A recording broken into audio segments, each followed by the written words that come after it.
Today is April 2nd. Konnor Griffin has been called up to make his major league debut for the home opener. Ultimate vibes episode tonight. It's time to get hyped, guys. You're listening to the Bridge to Buctober podcast. Let's go.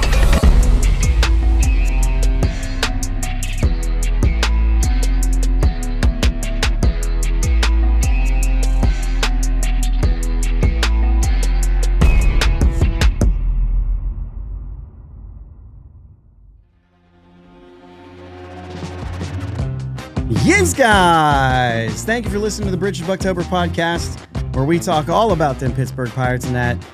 My name is Josh. His name is Jake. What's up, Jake? Let's go. Open it up with the fetters because I'm excited. He pulled the Mike Fetters out. Somebody convinced me that today is not the first. It is the second, correct? It is April 2nd. This isn't April Fool's. This is real life. Let's go, Bucks. Hoist the cone. All in. Oh my gosh. Okay, so obviously we have a lot to talk. We have a lot to talk about. It's all Konnor Griffin, man. I mean, it's home opener too. Like, we would have done something cool for home opener. Like, we talked about this. It wasn't going to be live. It was just going to be, we'll do one of those, shorter episodes, but we're going to do it for the home opener because we always look forward to the home opener, all those things. And then the news drops. I had tickets to Columbus. I sold them. I mean, I could have watched the rest of the guys, but I was there the last two nights. I was there Tuesday night. I was there Wednesday night. And I'm following it. I was ready to go tonight. And then I was like, no, we're not doing that. Yeah. We got to do a show. We got to get in with the party. Vibes are so high right now. I know you don't have the button, but wah, wah, wah. I might actually. I don't. I don't know what that is. It is wild, right? What? Yeah, it is wild, right? I mean, I finally we were talking about opening day. Yeah. And before Christmas even. And I'm like, okay, so we go every year. It's kind of miserable weather. Skeen's bobblehead is like 2 weeks later. I'm not going to be able to do both. I really want that bobblehead. I'm going to make the hard decision and I'm going to go to the bobblehead game instead of opening day. And now this. Yeah. I know. That's what it is, man. I know. I just watch on TV. That's right. That's right. Yes, Martin. Very cold in Columbus last night. 45 degrees, I think was where it was. And in order to sit down low, which we went down low, me and a buddy of mine, we were actually on the TV broadcast. But we went down low. We just sat in soaking wet seats. And I was like, you know what? You're here. You're doing the thing. Yeah. And, it is what it is. So, yeah, it was cold. My favorite part of the game last night, though, I was watching, is Josh and his buddy going, yeah, on the camera. Did you see us wave? Yes. Yeah, we did. I might even still, let me see this. Hang on. Yeah, we've got it, Jake.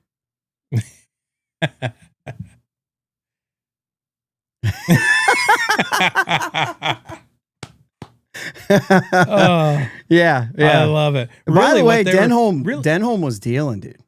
Yeah, really what they're doing right here is they were waving bye to Konnor Griffin because, That's right. He was leaving. That's right. That's absolutely right. Tied in. We have to, right? Yeah. So just real quick here, because we like to. Pirates takes, Greg Marks, Doug, Wayne, OG, Greg, Martin. Lots of guys in the chat already. Love that. Yeah, who needs a button when you have Uncle Jake? That's right. Yeah, very exciting day for the Pirates in general, because this is a move in Somewhat, Jake, somewhat in a different direction, right? Yeah. Because, and I fought with that a little bit, but we know there's an extension on the horizon.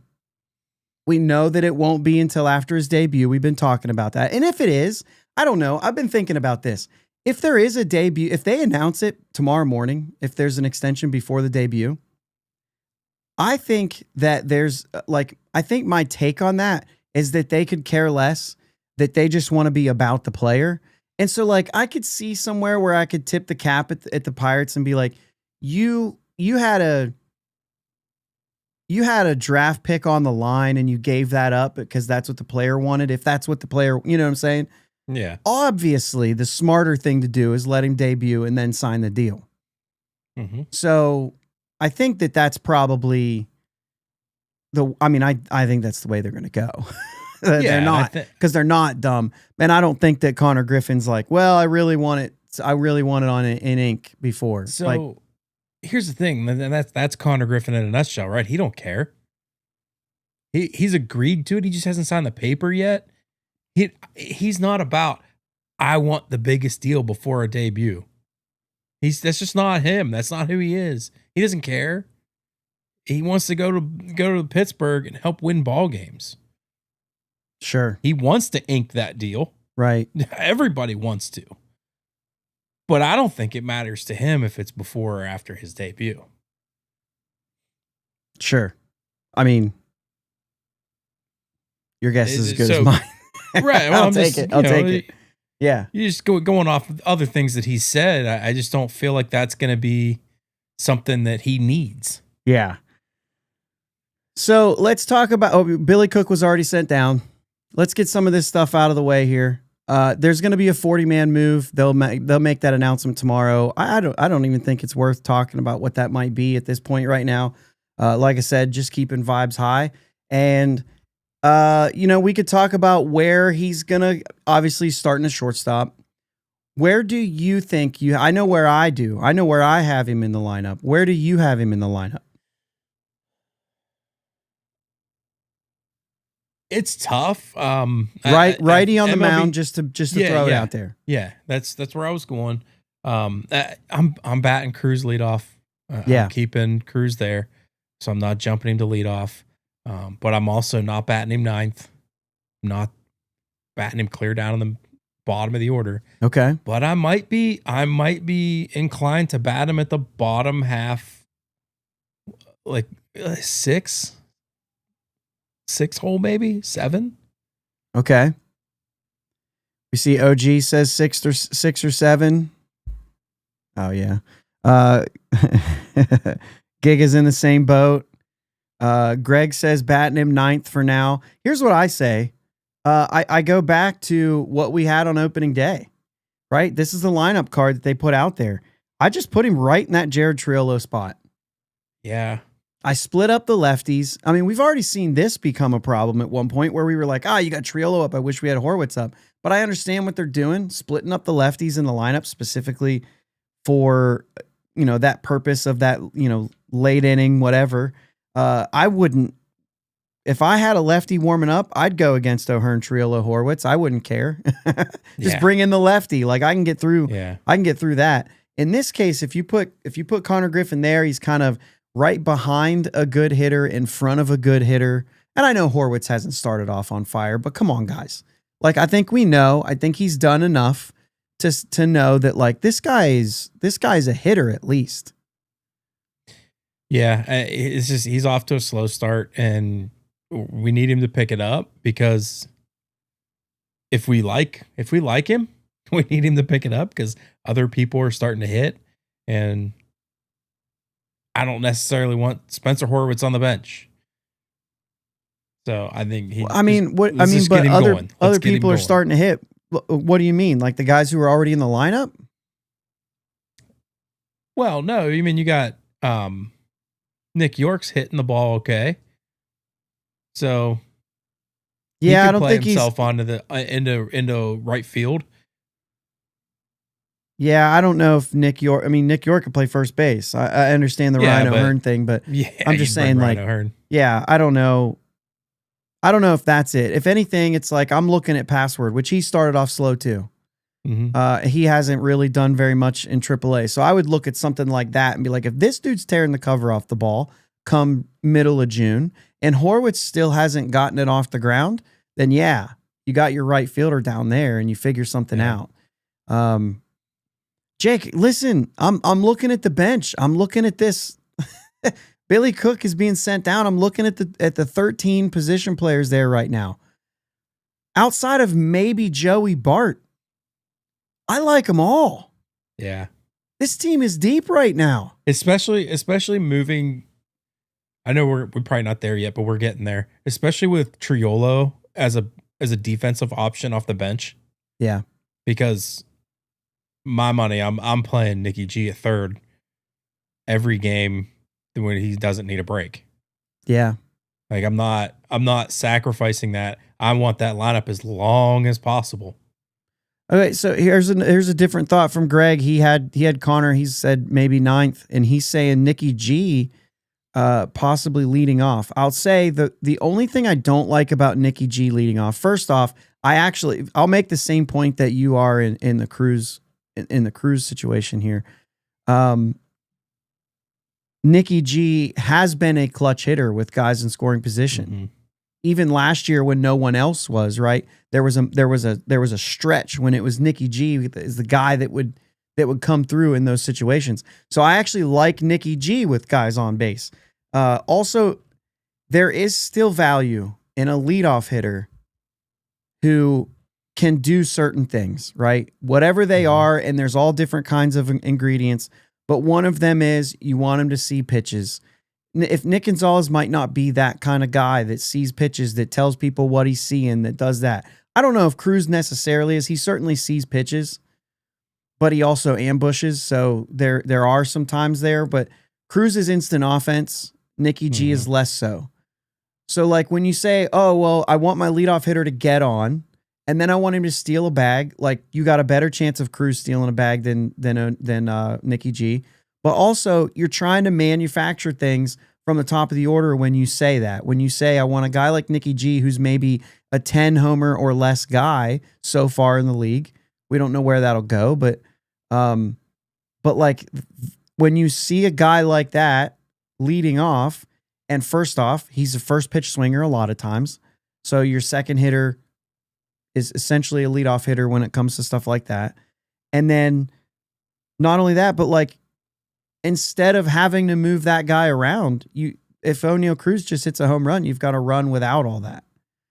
Yeah. And the guys who do damage, second point, the guys who do damage are guys you want to hit in the top of your order. I was just talking with my buddy that went with me last night to the game. He's a Phillies fan, and he grew up near there.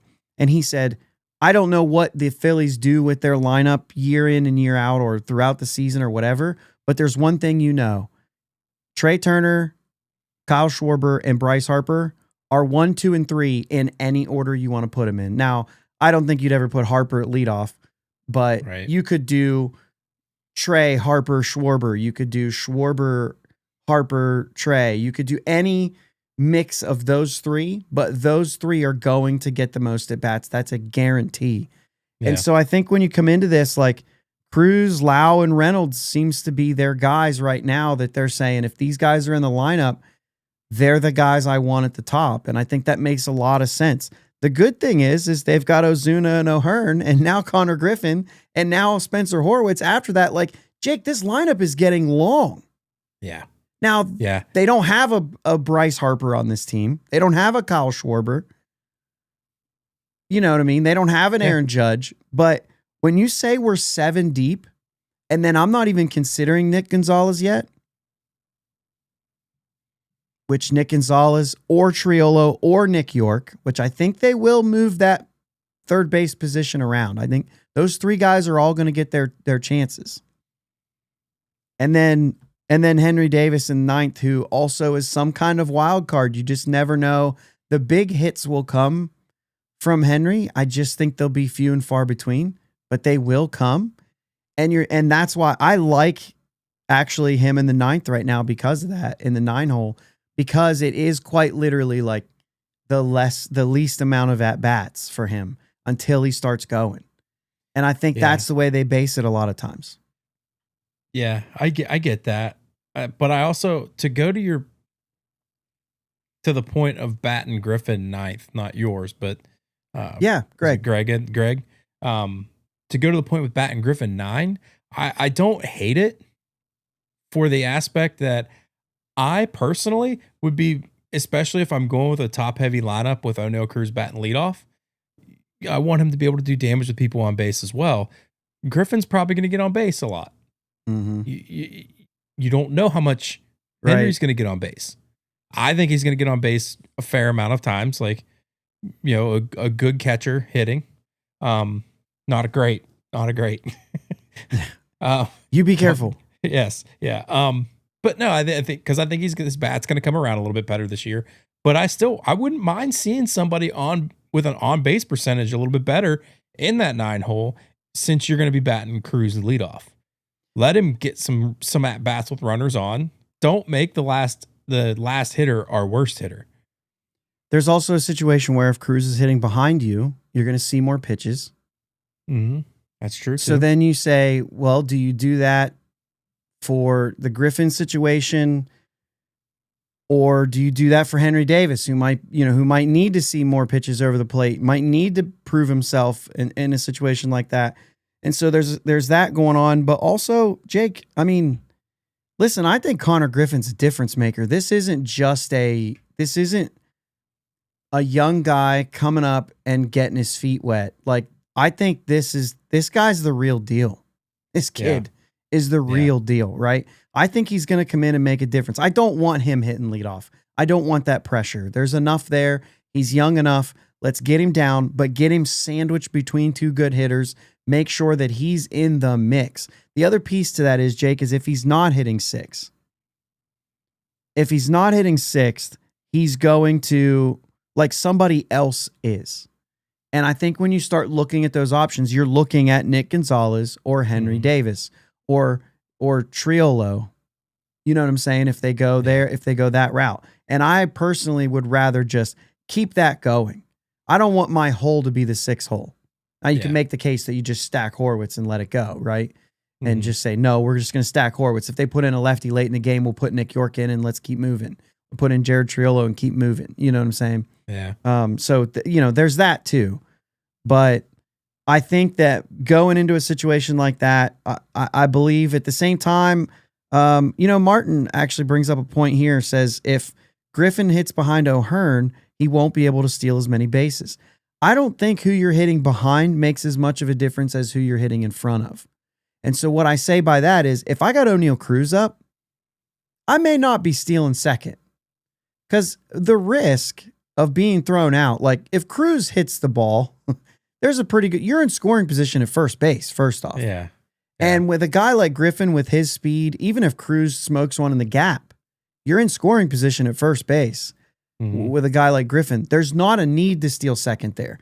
And if I have Spencer Horwitz hitting behind me, then let's run, because that's a guy who's going to put bat to ball and spread it around the field. And I want to be in scoring position for him. To go to Martin's point, I think is what maybe he's alluding to, is that he's hitting behind O'Hearn. O'Hearn might be on first base a lot. Konnor Griffin gets the first. O'Hearn's not going first to third every time. It'll block him from being able to steal second. Yeah, I think that's okay, because I understand that. You still have a guy in scoring position at that point, and then you have, some guys who are I mean, I could see that too. I think I don't think that you're sitting here saying like, yeah, but he's going to run every single time anyway. Right. So I don't know. I see that point. Greg doubles down on what you were saying, right? And he's saying the old AL, they would have a good on-base guy, 9th. And that is a good idea. And I don't know that if you got O'Neill Cruz batting leadoff, if pitchers will treat that the same. When you used to have Ozzie Smith batting leadoff, a good on-base percentage guy behind him is a fine, because you're looking at a base hitter coming up next with speed. So I can pitch around both of them. But like when you're talking about a guy like Cruz hitting leadoff, I would think that whoever's hitting ninth is not getting walked. So if you're going to get on base, you're going to earn it. Yeah. I don't see Henry Davis drawing a lot of walks whenever you got O'Neal Cruz right. They're not going to pitch around you. You know what I mean? They're going to make sure you hit it. That's something that Henry Davis is good at too, is drawing walks. So I think he's a fairly patient hitter. So that could hurt him a little bit. No, he's going to be getting pitches to hit. I think it's going to help him. Groove that thing, man. What's up, Jacob? OG says too many guys on base is a good problem to have. 100%. Absolutely. 100%. Listen, that's where we're at here, though. If you're 7 deep in this lineup, you're really not thinking that there's a big. I don't care who's hitting 8 and 9, but I'm going to put those guys hitting 8 and 9 as not in. I don't want to try to hide them in the middle of a lineup. You're not going to get hits all the time. This is baseball. Right. Chances are you're not getting a hit. You know what I mean? Yeah. So I that's kind of where I go. Even the great ones, they're not. I could see a world this season where I think Griffin could earn his way up the lineup. I think that he could turn into like our 2 hitter. But honestly, or lead off against lefties, our leadoff hitter against lefties, and then like our 2 hitter against righties. Like I could see it happen. Yeah. I think for sure. Earn it. That's exactly what OG just said. If you saw that I shared up there, Griffin can earn his way to lead off after a while, but he has to prove he's getting on base with some regularity first. Ease him into it. He's 19. I'll actually go back to that because you get the lefty out there. There's a chance that Triolo gets the third base starts against lefties and they put him at leadoff. You know what I mean? Hope not. I'm just saying that he's going to get playing time. And I'm just hoping that tomorrow we see Nick Gonzalez at third base and Don, even if he's saying like, we're riding the hot hand right now. That's what you want to see him do right now. You know, I mean, yeah. What Nick Gonzalez has 9 hits right now? 9 hits right now. Leads our offense in hits right now. You know what I'm saying? Like that's what you want to see. He's only walked once, but doesn't matter. Yeah. That's not everybody's honestly, the same guy, right? Not everybody's the same guy. I'm just not concerned about the walks for him because he's hitting the ball right now. If he starts to go a little south, I want to see him take more pitches. I want to see him get those walks in those situations. But I'll be honest with you, if I have one guy in my lineup who is just hitterish and doesn't care about on-base percentages much, I'm just okay with it. As long as it's one guy. Jake, everybody cares about on-base percentage. Well, I know, but I mean, like, I don't care if he thinks about walks. I know if he's thinking about hitting. Let me clarify so you can be on the same page as me. Mm-hmm. Everybody cares about on-base percentage. Guys have different ways of getting there. If you hit your way to a high on base, that's fine. If you walk a lot and that creates the high on base, that's fine too. But on base is what I care about. You're either on base or you're not on base. However you get there, everybody's different. That's the beautiful thing about baseball is you can have people of all different heights, different weights, different shapes, different strengths, and they're all going to like ultimately get on base. I don't care how you do it. If Luis Ariz wants to hit 330 and have an on base of 350, because sometimes it can be that close together, just ridiculous, right? Then that's fine. Like I think Jake Mangum hit 296 last year, and I'm pretty sure his on base was in the 320s or the 330s, right? And if it's higher than that, I didn't mean to disrespect you, man. But the point is like he gets on with gritty at bats and saying like, I'm attacking a pitch early in the count. Right now, Nick Gonzalez is hitting 333, but he's got a 357 on base. That's one walk. You know what I'm saying? That's one walk and all hits. This is what the young season does when it puts that big gap. Those will get closer and closer together as that volume gets higher. But only O'Hearn and Lau have a better on base right now, by the way. Ryan O'Hearn, 522 on base percentage. Like this guy is the hitter in this lineup. And he's not going to be he's going to be fourth on the fifth on the team in home runs. Yeah. But if that on base percentage stays there, then it's hard to say he's not one of the better hitters in this lineup. Yeah. Nick York, 400 on base, actually a little bit higher, but that's a much, it's a much smaller sample size there.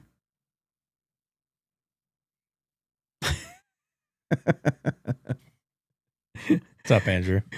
Yeah. What's up? Cheryl said she can't wait to see Konnor tomorrow too. In the chat, if you're going to the game tomorrow, let it be known. Let it be known that you're going. I will be there tomorrow too. I'll be there tomorrow and Saturday. Went ahead and made that move. Like, you know what? We're doing it. And the funny thing is we have some friends going with us we're going Pittsburgh and home and then getting back in the car and going back the next day. So a lot of driving, but it was well worth it. So this is the decision we made. But Martin says he thinks O'Hearn is going to have a career high this year in homers. I do too. Yeah, I do. 17 last year, I think was his career high. His career high? Yeah, I was to say, I think he's going to get to 20 this year. Yeah. Doug's going. That's right, Doug. We talked about that.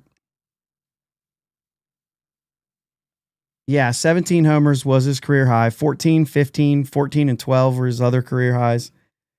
So 17, the career high. However, that 15 is the most with one team. Because last year he had 13 in Baltimore and 4 in San Diego. So already on a pretty good start there. The biggest thing for these guys and career years is going to be health and staying healthy. The best thing about the 2026 version of the Pirates is I think that there's a little bit of there's some depth in a way to be able to absorb a couple injuries and not miss a beat. And I don't mean and be okay. Like I think they'll not miss a beat in a way. You know what I'm saying? Like it's a really good problem to have. Andrew says, who's this Konnor guy you keep talking about? I got here late. The best thing about this debut, I don't want to say the best thing. There's a lot of great things about this debut, but one of the exciting things about this debut too is that, like I said, I think it is immediate impact. It's not going to be, I'm not saying he's going to have a career year right out of the gate and we're going to be totally blown away, but the tools are there. The ceiling is so high that if you get a portion of that, Jake, and let's take there's going to be some slumps, there's going to be some adjustments, but one of the things I think this kid's going to be able to do, and now that he's here after just 6 games, I called for 20 homers, doubling down on that. Like he's hitting 20 homers this year. Again, counting stats always depend on health. So if somebody gets hurt, it's like, well, they would have or they could have. Could have been on pace anyway. So, any of that can always go there. But lengthening the lineup and giving this team the ability to do some different things in different places. And then you start looking around and saying, okay, I had a conversation with Nate today, and he said the O'Neal Cruz thing, how big of a problem is this? Is there a chance that he moves to right field and O'Hearn goes to first and Horwitz comes out of the lineup? And he's probably looking at maybe it's a slow start, you know what I mean? And as we talked through it, I said, in the end, man, what you're saying is that Jared Triolo is better than Spencer Horwitz. And had I started with that point, the conversation probably would have ended a lot sooner. And it was a good conversation. Yeah. We were working through some different things. And, and I said, literally, that's where we are. And I think that Triolo still has the ability with a lot of playing time. I've said this before. With consistent playing time, has ability to put together a nice run. He's done it a couple times, albeit at the end of the year, but he's done it. But I'm higher than that on Spencer Horwitz. This guy in the second half last year at 305 with a 153 OPS plus, Jake. A 153 in the second half last year. He had 9 of his 11 home runs in the second half. And actually that was a little bit, it started late July when that started, and he brought it up. And then you look at his time, 97 games in Toronto, he had 12 home runs. 60-some games in the second half last year, he had 9 home runs. And there's more to it all the way around. I think that Spencer Horwitz is better than maybe we're thinking sometimes when we look back and say he was a good hitter. He had a 118 OPS plus. Yeah, but he played half this season coming back from a wrist injury. Mm-hmm. So no, I mean, I think that like we talk about Spencer Horwitz sometimes like he's expendable. And I think this guy's a crucial part of this lineup too. Yeah, I'm not doubting him. I'm just saying he just needs to get moving. Like, let's just somebody get him moving. Like, we're here for it. I'm here for Spencer Horwitz being a big contributor on this team. I'm just saying, like, he needs to get going, or he won't be a crucial part. That's all. 6 games, but I think he will. I think he will. He's got till the end of May before you Yes. start calling stuff like that out. You know what I'm saying? Yeah. Hey, this is a good idea down here. It really Jacob is. says, "What if they had a Bridge to Buctober bearded brand oil?" Or I said that weird. Branded beard oil. Bearded brand oil. I'll work on it. Yeah, that's a good I'll work idea. on it. Let's get Jake on that. Maybe a beard to Buctober or something like that. We'll figure something out. Yeah, that might I'm gonna be work fun. on that. That's a good idea. That's a good idea. I'm just looking at the chat right now, trying to keep it going. Head and Shoulders needs to get a sponsorship in there. You use Head and Shoulders, Jake? I do not. All right. We got a lot of Jake Beard comments here. I'm trying to guy. Yeah. All right. So, I really don't think there's anything there. Dude, this is just, you got to think going into last year's home opener and all the things that were going on and all the things that we were talking about and how the vibes were just kind of not high, right? We had the, I don't even want to bring them up. You guys know what they are. We don't want to talk about it. We don't want to bring in the bad vibes here, but you just think of the contrast between, I mean, Jake, before last season, we called for Ben Sherrington to, possibly be removed from his role. And then the season happened. And as it happened, we kept increasingly growing to a point where we said, listen, something has to change. Give credit where it's due. The development is really good. Okay. Give credit where it's due. They've been drafting really good. But the one things, or the couple things that we've seen is that he doesn't get across the finish line with deals.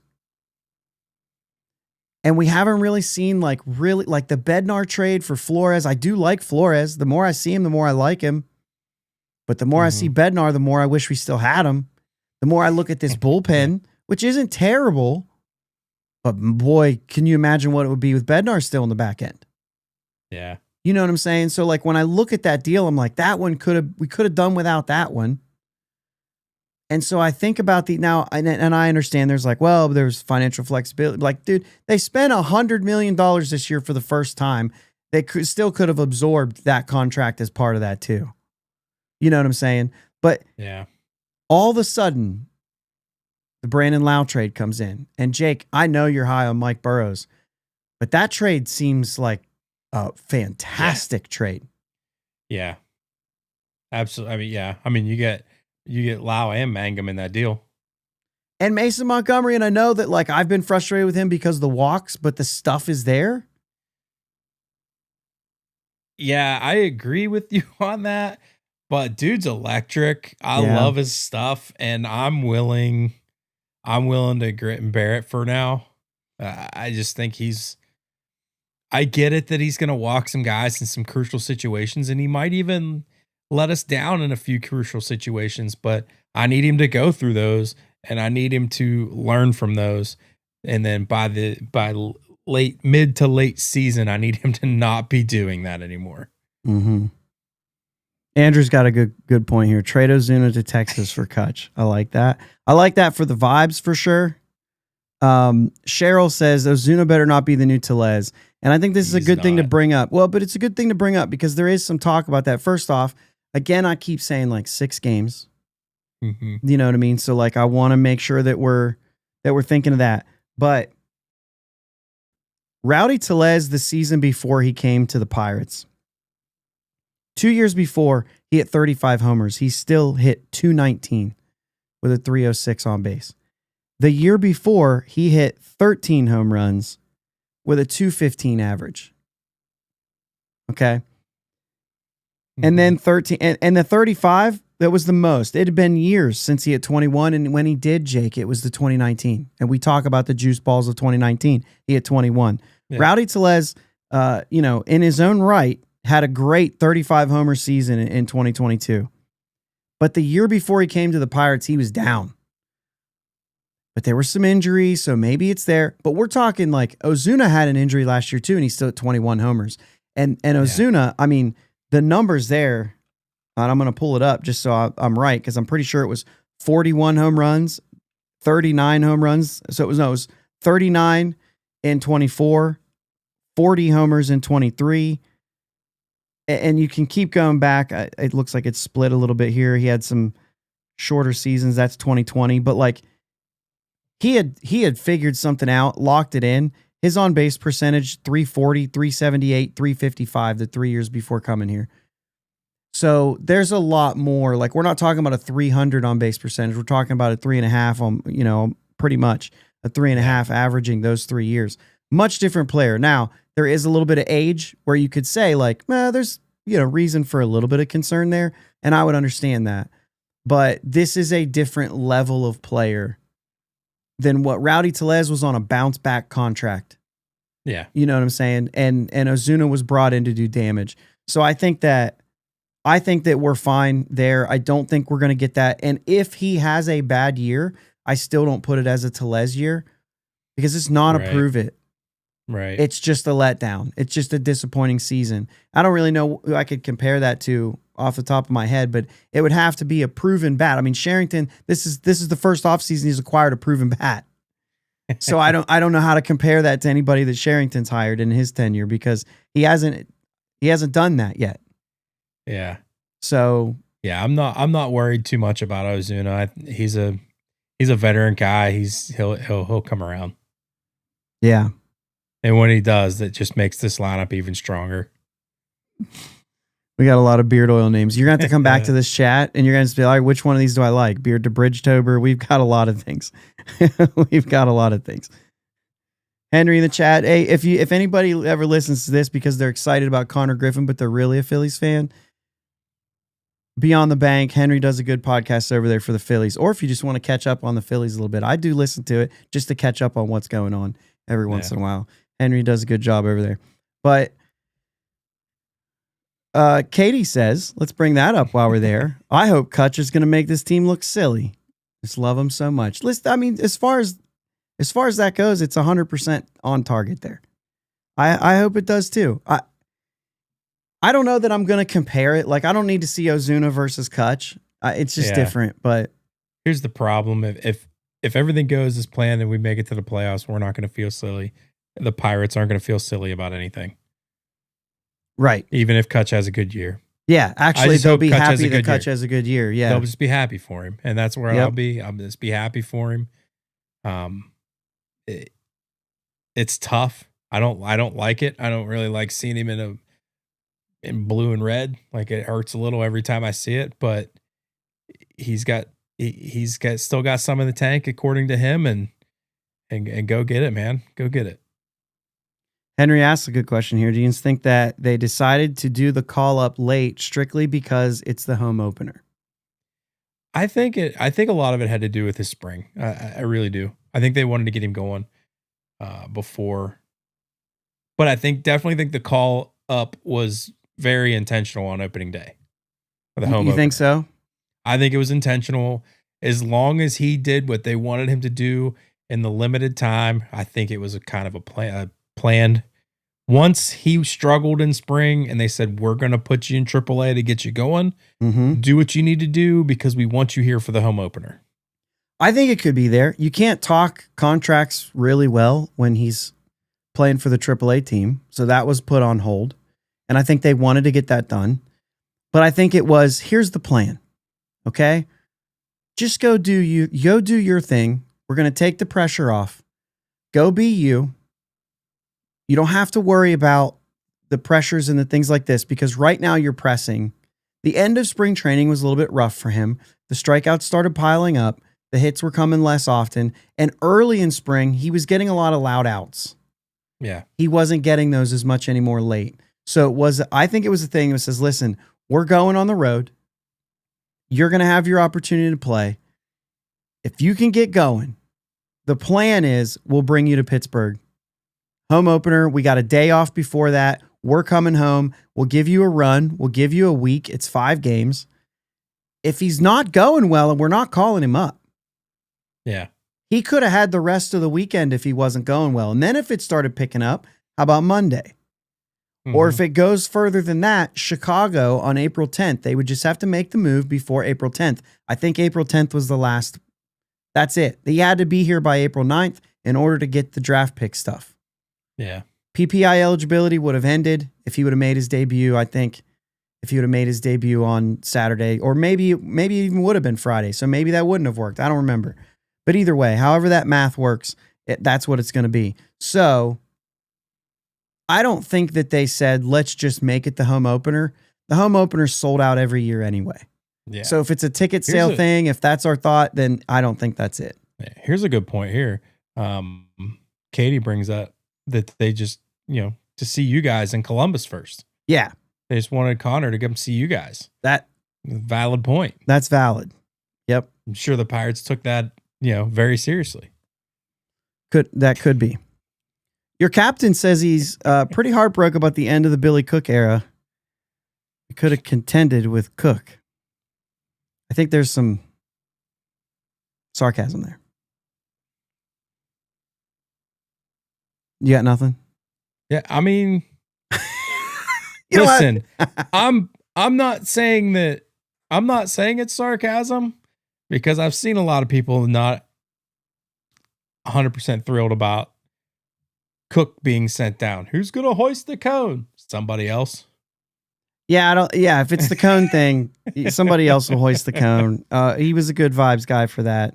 Good base runner. I saw a path where they might have done something where like Nick York went down, because Cook he hasn't gotten a plate appearance yet. He's pinch ran. He's played some defense. I could see a scenario where you go with that, but ultimately they have 13 hitters. They have 12 hitters who I trust right now in any situation. I could say 13. I'll give Bart a little run. Yeah. I'll give him a run just because it's early, and I'll give him a run. And catchers, they even have late, right? So,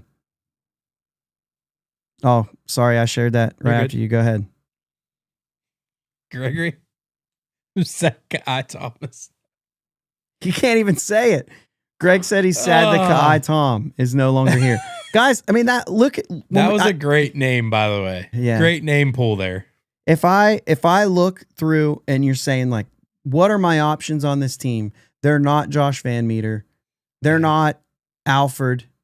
They're not Alika Williams. And I mean, he's actually hitting the ball well this year, but that's not the point. Yeah. That's not the point. It's not G1 Bay. Tom. It's not Kai Tom. It's not Fowler. It's not, you know what I'm saying? Like, there's a lot here. Yeah.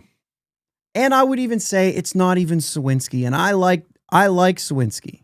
Yeah. But it's not even Sawinski. I feel like it's still better than that in a lot of ways. And Josh, I'll be honest with you here too. Like, when you're looking past the 13, right? It's not Kai Tom. It's not these other guys. It's just Stinson Garcia. It's Esmeralyn Valdez. Yeah. It's Endy Rodriguez. Endy at a homer tonight. It's Nick Samillo. Like, ooh, these names that are these guys that are showing up in AAA. They're guys that could help at the major league level if they're needed. It's not, well, I guess we got to bring up Joe Shue to get us through the next couple weeks this next week while he's dealing with a concussion. No, you're bringing up a guy that's going to be able to step in and maybe not contribute as much as the guy that you got, obviously, but it's something you're not going to be like, well, crap, he's in the lineup tonight. We really don't have, even if Triolo's a backup and he's in the lineup for a game, cool. I just don't want to see him in the leadoff spot. You know, like, I don't care if Triolo gets playing time. If he gets some playing time, I'm not sitting here saying like, crap, Triolo's in the lineup tonight. We're screwed. Like, no, he's got a chance to contribute. Like, he's not great. He's not a starter, but he's a valid backup on any team. Jake, just the other day, the Pirates, just Wednesday, they sat their two hottest hitters, O'Hearn and Brandon Lau. They sat them in the same game. And I sent a tweet out and I said, you know what? It's a different year when you sit your two hottest hitters and the lineup is still okay. Yeah. You know what I'm saying? And you know, and I got some people saying like, yeah, you're right. This does feel different. And then I had some people saying like, you're crazy. This lineup is not even going to get, they scored 8 runs. That lineup did. Yeah. It's okay. Right. And it's like on any given day, yeah, that lineup could have lost 2-0, but they also could win 8-3. And you could see that. Right. Yeah. And I was told the bottom 6 through 9 were going to go 1 for 15. And they were on base maybe like 6 times in that game. No, more than that. Yeah. So, you know what I'm saying? Before we go any further, Jake, we're about, 10-15 minutes away here. Go ahead. Mm-hmm. You get your flowers a little bit right here. I know you got a story to tell.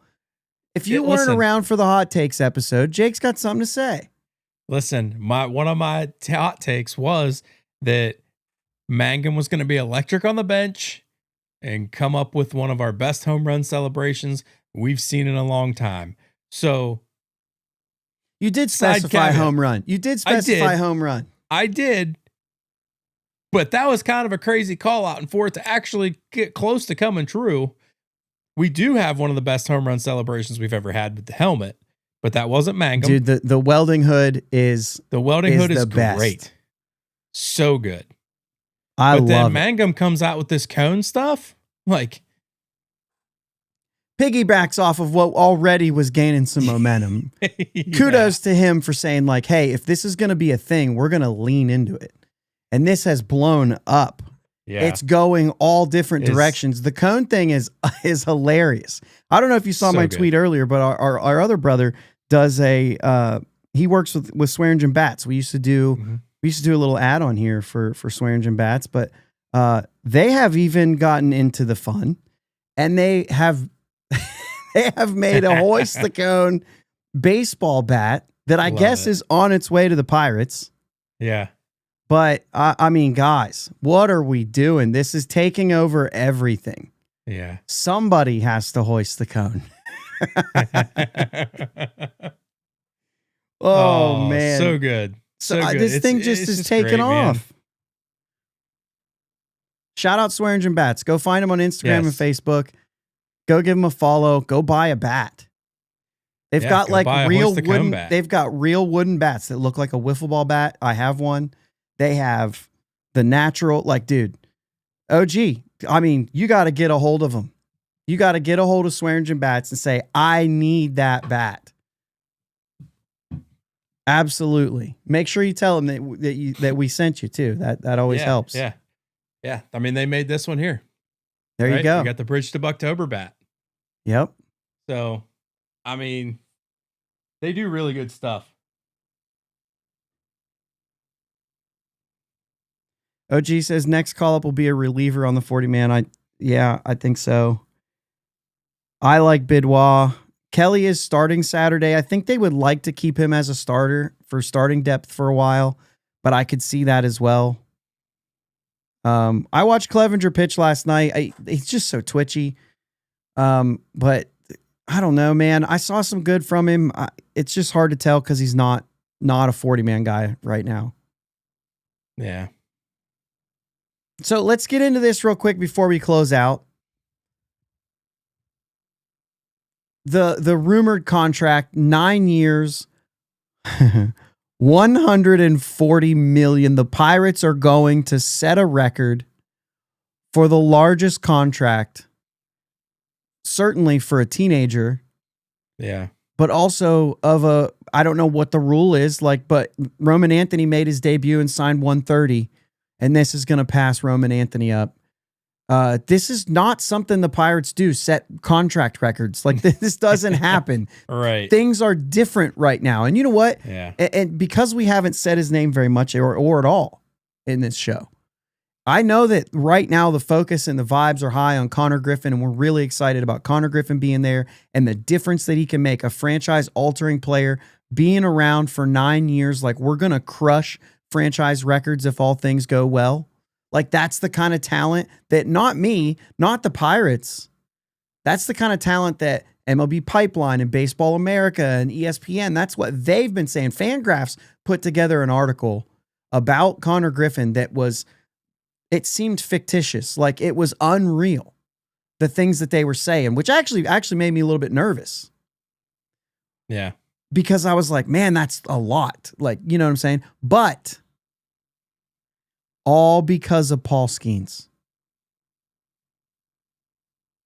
Because you get a guy that comes into this franchise and is so good. I mean, okay, Tarek Skubal, save Tarek Skubal, best pitcher on the planet. Yeah. Right? Certainly already after 2 years. Best pitcher the Pirates have ever had? Do you think? Are we there? I mean, he's the best pitcher I've ever seen. Yeah. I did just see Skubal pitch in the WBC, but what, 36 pitches? So, but he's certainly the best pitcher I've ever seen. Yeah. It's not even really that close. I mean, Garrett Cole was great, and Garrett Cole became what Garrett Cole is after he left Pittsburgh. He did have a good run here in Pittsburgh, but really the numbers are better once he left. Yeah. And so let's talk pitching development of then, except let's not. But like the thing is Paul Skeens came into this thing and forced their hand. Yeah. And things are different right now.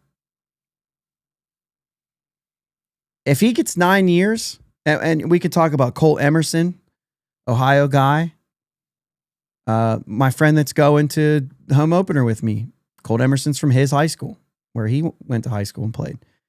$95 million, 8 years. Escalators up to 130. That was signed before his debut. This one will be hours after, I assume. But either way, I mean, it's the same thing. Like we're shattering these records, but you're seeing a lot of these young players sign early, and it's becoming more and more popular. And I think there's a specifically right now in this window of time, in this pocket that we're in right now, we don't know what's going to happen with the CBA. And I speculated a year and a half ago on this show, I think, maybe it was just a year ago, but I speculated that one of the things that is going to change in the CBA is how soon players get to free agency. If they lower that to 4 years and you lock him in for 9 years, you've bought now 5 years of free agency. That is a mega deal. I've also seen talks that there's a very slim chance, but there's that chance is still there of a salary cap coming soon. And these contracts that are getting signed right now are going to get grandfathered in, and they may not hit as hard on the cap. I've seen that take. So yeah, I don't know. I'm terrible with that kind of thing though, so I wouldn't know the ins and outs of it. Sure. Your captain says free Termar. I mean, Termar's playing for next year. Yeah. With Brandon Lau on this team right now, Termar Johnson is really looking like he's just a second baseman. Mm-hmm. I know he's worked out at third base a little bit. I've heard him say on interviews, I'm a ball player. I'll play wherever you want. Yeah. And I love that attitude. But the thing is like, he's best at second base. That's where he's going to be. And I think he's playing for that job, and Nicky G's playing for that job, and Nick York's playing for that job. And it's going to push all these guys to see who can get to that spot. But it is interesting because there is sort of a piece where you're kind of saying like, if Termar has a good year this year, if he pops 20 in AAA, Jake, let's get a deal done. Yeah. You know what I'm saying? Now you might not really have to, because you're going to say, well, it's you're locked out in December. You know what I mean? Yeah. But maybe.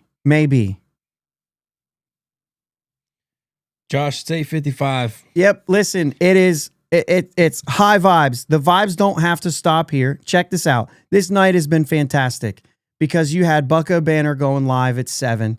They already did their show. You got to go back and watch that later because they had a lot of great things to talk about. It was a little bit different than what we had here. You got to go listen to that. And then right now, NS9's about to go live at 9 o'clock. So we got to get ourselves out of here. The vibes can continue over there. They're going to have all their takes. They're going to do all their stuff. You guys, like Pirates fans, have it pretty good. There's some good shows that are put on. And I think for a while there, the podcast game was maybe a little better than the product on the field. I think now we're, this is exciting times. Go over and check out NS9's live show. They're going on, like I said, right at 9. So we're going to get out of the way. But thanks again for joining us here. This was an absolute blast. Home opener is tomorrow. For those of you listening to this tomorrow morning, it's right now, dude. Get out of your car. I know that you stayed in your car to listen to the end of this. Get out of your car and go party. It's the home opener, Konnor Griffin, the whole 9 yards. What an exciting time to be a Pirates fan. Let's go. Let's go. Let's go. Thanks again, guys. Let's go, Pirates! Thank you, guys. Make sure you hit the subscribe button and make sure you go check out those other 2 shows that we talked about, too. This is a really exciting day. And while you're at it, Gary's still killing it at Locked On Pirates. I don't want to go without talking about that either because he's not doing a live show tonight, but killing it at Locked On Pirates. Go check it out. We love you guys. Let's go, Bucks. Let's go, Bucks. Thanks for listening to my dad and Uncle Jake on the Bridge to Buctober podcast. Follow them on Twitter, Facebook, and Instagram at Bridge2Buctober. Don't forget to subscribe so you know when new episodes are released. Clear the deck, cannonball coming, and let's go Bucks.